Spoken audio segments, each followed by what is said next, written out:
Salam jumpa pecinta catur, selamat datang kembali di Catur Talk Indonesia. Bagaimana kabar teman-teman? Semoga kita sehat selalu dan rezeki kita dilancarkan, amin. Dan pada kesempatan ini adalah permainan yang tidak kalah menarik teman-teman, yang juga terjadi pada semifinal pertemuan antara Jan Christoph Duda menghadapi Super Grandmaster Levon Aronian. Dan bagaimana permainan yang sangat menarik ini, langsung saja kita simak di Catur Talk Indonesia.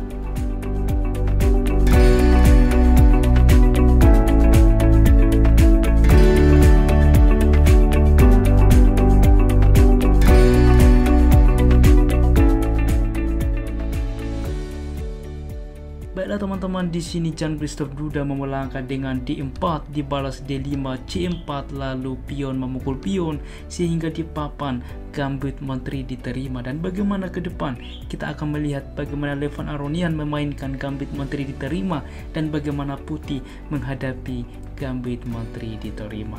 Dan cukup menarik teman-teman, E4 dimainkan, maka E5, kuda ke F3 dan gajah langsung ke B4 skak.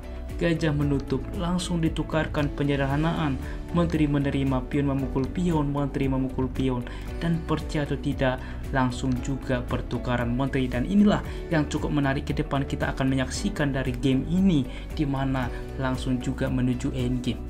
Saat ini dilanjutkan dengan gajah ke D7, maka gajah langsung juga memukul pion, kuda ke C6 menawarkan kuda dan diterima oleh putih. Gajah memukul kembali, lalu kuda ke C3 mensupport pion, juga mempersiapkan rokade ke depan. Kuda ke E7 juga punya fleksibilitas akan melakukan rokade sayap menteri atau rokade sayap raja.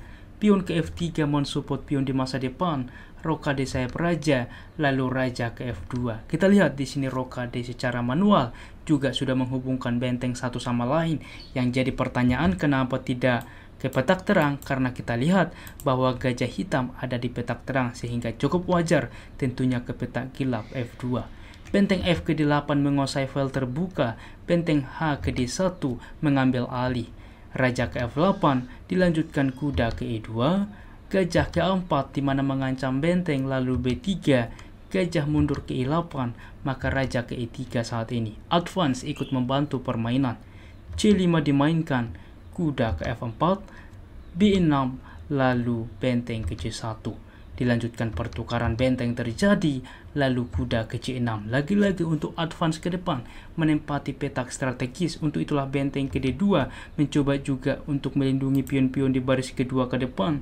Benteng ke D8 menawarkan dan ditolak oleh Jan Christoph Duda dengan kuda ke D3. Benteng ke D4, benteng ke C2, A5, A3, gajah ke D7, lalu benteng ke C3. Sesuai fokus rencana F5 dan kuda ke F4 memaksa juga hitam untuk menukarkan pion. Pion memukul kembali dan kita lihat bahwa di sini hitam memiliki 2 pulau dari pion, sedangkan di sini putih ada 3 teman-teman. Dan di sini juga untuk advance ke depan disupport oleh gajah, sehingga untuk itulah benteng langsung juga mundur ke D6 mengontrol petak penting E6. Gajah ke B5 dimainkan juga mengancam kuda, raja ke E8, kuda ke D5 mengancam pion, sehingga kuda ke E7 tentunya selain juga membuka gajah mengancam gajah, juga menawarkan kuda. Gajah ke C4 menolak dan kuda juga langsung memukul kuda skak. Gajah memukul kembali, A4, langsung juga menawarkan pertukaran, B4 menolak, lagi-lagi ditukarkan, lalu raja ke D8.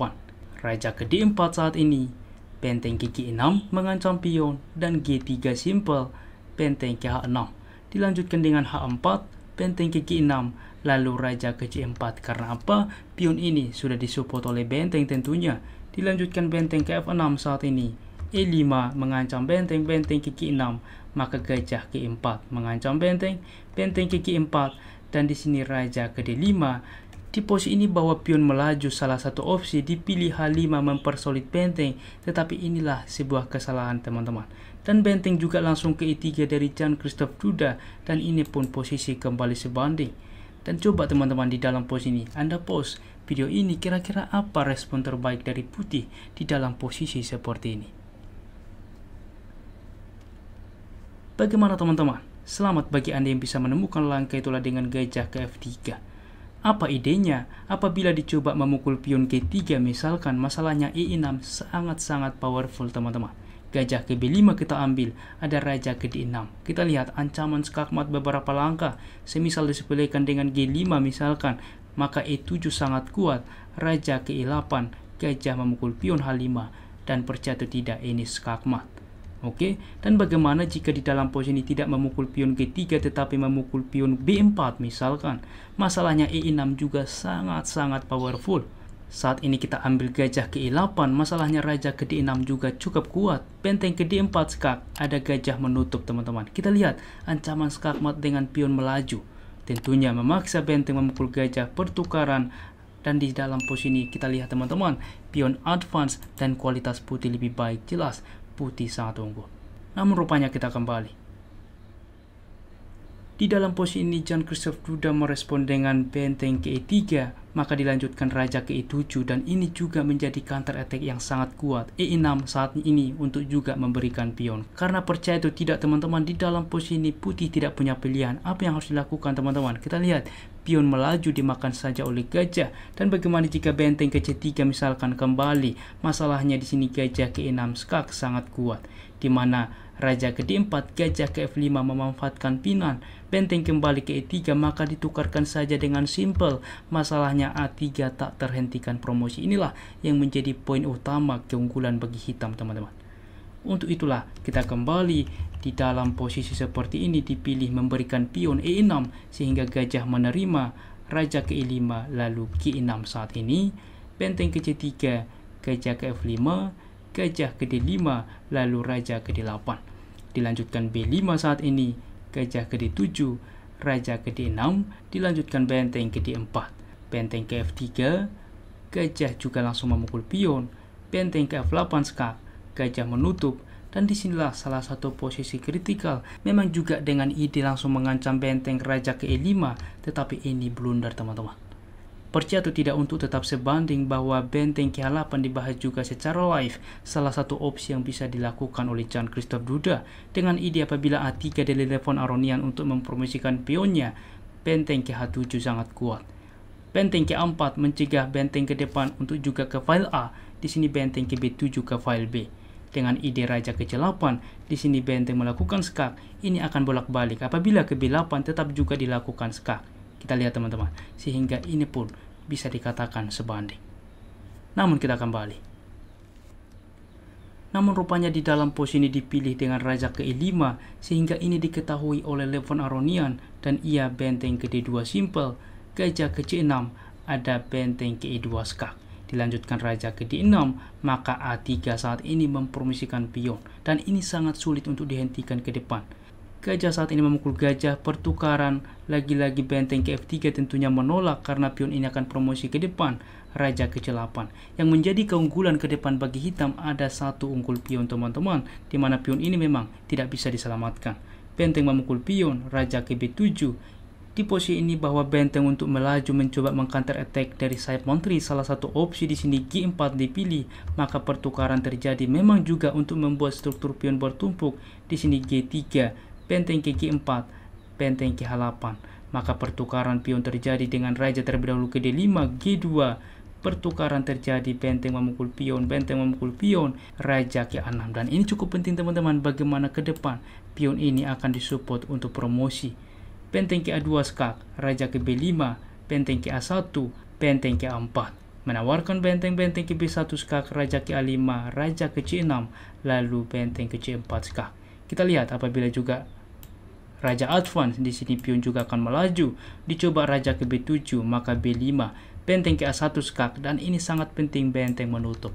Apabila dicoba teman-teman dengan raja ke B4, masalahnya raja ke B6. Kita lihat bagaimana menghentikan untuk benteng melakukan skak, maka pion ini akan tumbang dan ini akan kembali draw ke depan, dan bahkan bisa saja respon hitam blunder, yaitu dengan ke C5.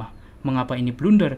Karena benteng ke B1 skak, raja ke C4, benteng ke C1 skak. Kita lihat benteng menjadi hilang, dan di sini justru putih lebih baik. Untuk itulah teman-teman bagaimana respon dari hitam cukup menarik, yaitu dengan benteng menutup.